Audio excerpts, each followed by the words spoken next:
Shalom, selamat malam Bapak Ibu Saudara-saudari terkasih dalam Tuhan Yesus Kristus.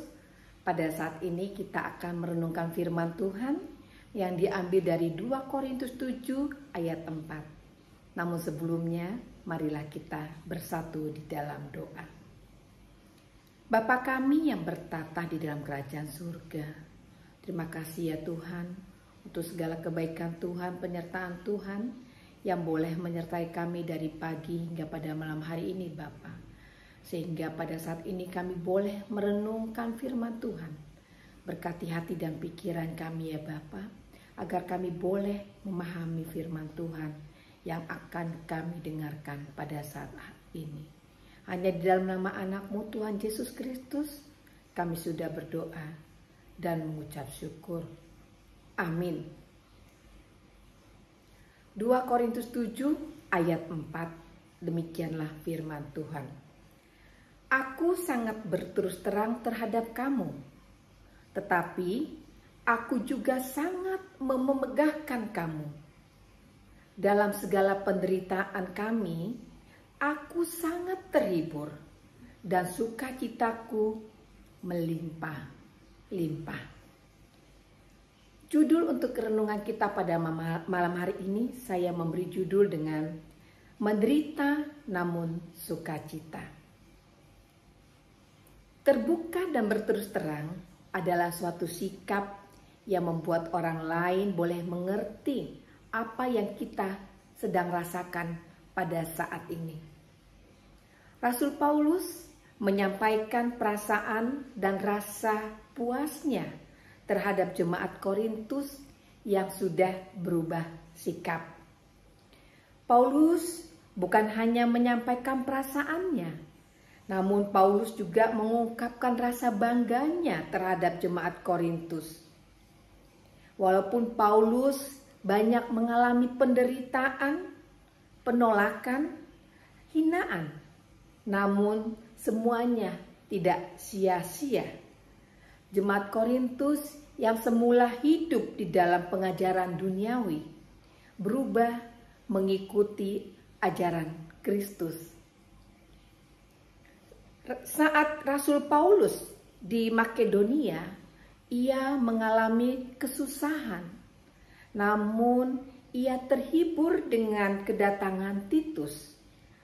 Dan sukacita Paulus bertambah-tambah setelah ia mendengar dari Titus bahwa jemaat Korintus sungguh-sungguh membela Paulus dan mengikuti ajarannya.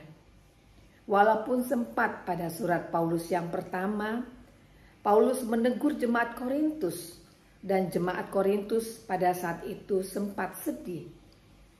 Namun kesedihan dari jemaat Korintus itu menghasilkan pertobatan dan membawa keselamatan. Di ayat di atas disebutkan bahwa dalam penderitaannya Rasul Paulus terhibur dan sukacitanya melimpah-limpah. Mengapa bisa demikian ya? Ya, karena Paulus menyerahkan semua penderitaannya kepada Tuhan.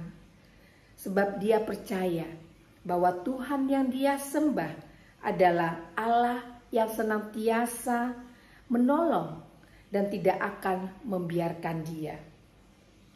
Paulus percaya bahwa penderitaan dan kesusahan yang dia alami akan berakhir dengan sukacita.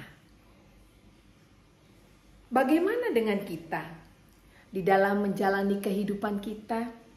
Mungkin juga di dalam pelayanan kita tidak selalu merasakan yang enak, bahkan yang nyaman-nyaman saja. Lalu bagaimana kita menyikapinya? Jangan takut. Pencobaan-pencobaan yang kita alami ialah pencobaan-pencobaan biasa yang tidak melebihi kekuatan manusia. Sebab Allah kita setia dan karena Ia tidak akan membiarkan kita dicobai melampaui kekuatan kita. Pada waktu kita dicobai, Ia akan memberikan kepada kita jalan keluar, sehingga kita dapat menanggungnya. Kita bisa baca di dalam 1 Korintus 10 ayat 13. Kita dapat belajar bagaimana kacang kedelai yang diinjak-injak agar ia terlepas dari kulitnya dan diproses sehingga menghasilkan tempe yang begitu enak. Kita juga bisa belajar bagaimana tanah liat yang harus dibakar dengan suhu yang sangat panas sehingga bisa menjadi sebuah keramik yang indah dan juga keramik yang kuat. Oleh karena itu, jika kita menghadapi pencobaan, serahkanlah hidup kita kepada Tuhan dan percayalah kepadanya, dan Ia akan bertindak sesuai dengan Mazmur 37 ayat 5. Imanilah bahwa Tuhan sedang memproses kita sehingga kita boleh menjadi pribadi-pribadi yang kuat. Yakin dan percaya bahwa bersama Yesus kita bisa melaluinya. Amin. Marilah kita berdoa. Bapa kami yang bertata di dalam kerajaan surga, terima kasih ya Tuhan buat firman Tuhan yang sudah menguatkan kami di dalam menjalani kehidupan kami. Apapun yang menjadi pergumulan kehidupan kami Bapa, kami serahkan ke dalam tangan Tuhan. Biarlah Tuhan yang menjadi penolong di dalam kehidupan kami. Tuhan boleh memproses kami sehingga kami boleh menjadi pribadi-pribadi yang kuat. Terima kasih Bapa. Hanya di dalam nama anak-Mu Tuhan Yesus Kristus kami sudah berdoa dan mengucap syukur. Amin. Demikianlah firman buat kita semua.